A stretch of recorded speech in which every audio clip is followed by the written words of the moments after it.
Yugoslavia کے ٹوٹنے کے بعد کئی ریاستیں بنی، تو جن ریاستوں میں مسلمانوں کی اکثریت تھی وہاں پر مسلمانوں کی حکومتیں قائم ہوئی۔ بوسنیا کے اندر، بوسنیا کے نام سے مسلمانوں کا ملک بنا، سوویت یونین کی یہ ریاستیں ٹوٹی، سوویت یونین ٹوٹا، کئی ریاستیں بنی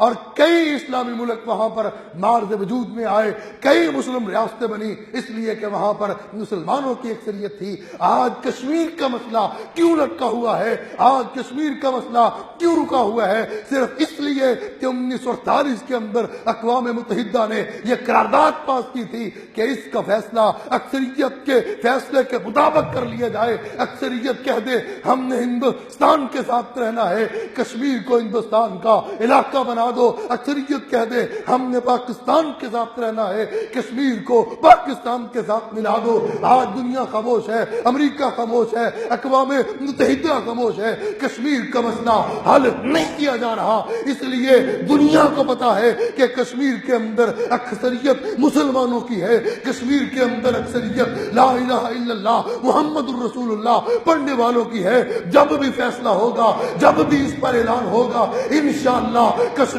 پاکستان کا حصہ بنے گا، کشمیر پاکستان کا ٹکڑا بنے گا۔ کل بھی ہمارا دعویٰ تھا کہ کشمیر ہمارا ہے، انشاءاللہ قیامت تک یہ دعویٰ قائم رہے گا کہ کشمیر ہمارا ہے، اس لیے کہ وہاں پر اکثریت مسلمانوں کی ہے۔ اور آج یہی سازش ہے ان خطوں میں، ان علاقوں میں، ان ملکوں میں، ان شہروں کے اندر کہ مسلمانوں کی اکثریت کو ختم کرو، مسلمانوں کی اکثریت کو اقلیت کے اندر تبدیل کرو۔ آج امریکہ کے اندر یہودی بلبلا رہے ہیں، رو رہے ہیں، چیخ رہے ہیں، دھاڑے مار رہے ہیں، کس لیے کہ کل تک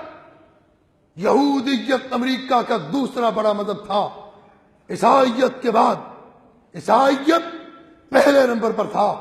اور یہودیت مذہب یہ دوسرے نمبر پر تھا، لیکن آج الحمدللہ وہاں پر عیسائیت کے بعد سب سے بڑا مذہب اسلام بن چکا ہے، وہاں پر یہودیوں سے زیادہ مسلمان ہو چکے ہیں، یہودی پیچھے چلے گئے، یہودی تیسرے درجے میں چلے گئے، یہودی اقلیت کے اندر بدل گئے، اور اسی طرح برطانیہ کے اندر، لندن کے اندر، یورپ کے اندر یہودیت تیسرے درجے کا مذہب بن گیا۔ عیسائیت کے بعد سب سے بڑا مذہب یورپ کے اندر بھی اسلام ہے، اور وہ دیکھ رہے ہیں اور ہم بھی دیکھ رہے ہیں، انشاءاللہ وہ دن دور نہیں ہے جب امریکہ کے اندر، برطانیہ کے اندر، یورپ کے اندر، ان اسلام کے دشمن ملکوں کے اندر پہلے نمبر پر اگر کوئی مذہب ہوگا، پہلے نمبر پر اگر کوئی دین ہوگا، دین اسلام ہوگا، اگر کوئی امت ہوگی تو مسلمانوں کی امت ہوگی۔ یہ تکلیف ہے ان کو، اصل یہ پریشانی ہے ان کو کہ اسلام اتنی تیزی کے ساتھ بڑھتا جا رہا ہے، پلان کرو، منصوبہ بندی کرو، ان کی فیملی پلاننگ کرو ان کی۔ یہ پہلا حربہ۔ اور دوسرا حربہ کیا کہ اگر مسلمان بچہ پیدا ہو جائے، پہلے یہ ہے کہ اس کو پیدا ہونے سے روکو، حتی الامکان کوشش کرو، خرچہ کرو، پیسہ لگاؤ، ان کو لالچ دو، خوف دلاؤ، امید دلاؤ، اپنے بچوں کو روکیں۔ اگر نہیں رکتے، نہیں روک سکتے تو پھر بچہ پیدا ہو جائے، بچہ پیدا ہونے کے بعد اس کو ایسی تعلیم دو، اس کو ایسی تہذیب دو، اس کو ایسی ثقافت دو، اس کو ایسا تمدن دو، اس کو ایسی معاشرت دو کہ وہ مسلمان ہو کر بھی اسلام کے نام پر دھبا بن جائے، کہلوائے مسلمان، نام مسلمانوں کا، بلدیت مسلمانوں کی، لیکن اس کے کام اسلام کے لیے شرمندہ ہو، کہ جس سے مسلمان شرمندہ ہو، جس سے امت شرمندہ ہو، جس سے اسلام بدنام ہو، جس سے اسلام کے نام پہ دھبے لگے، وہ تعلیم دو، وہ ثقافت دو، وہ تہذیب دو۔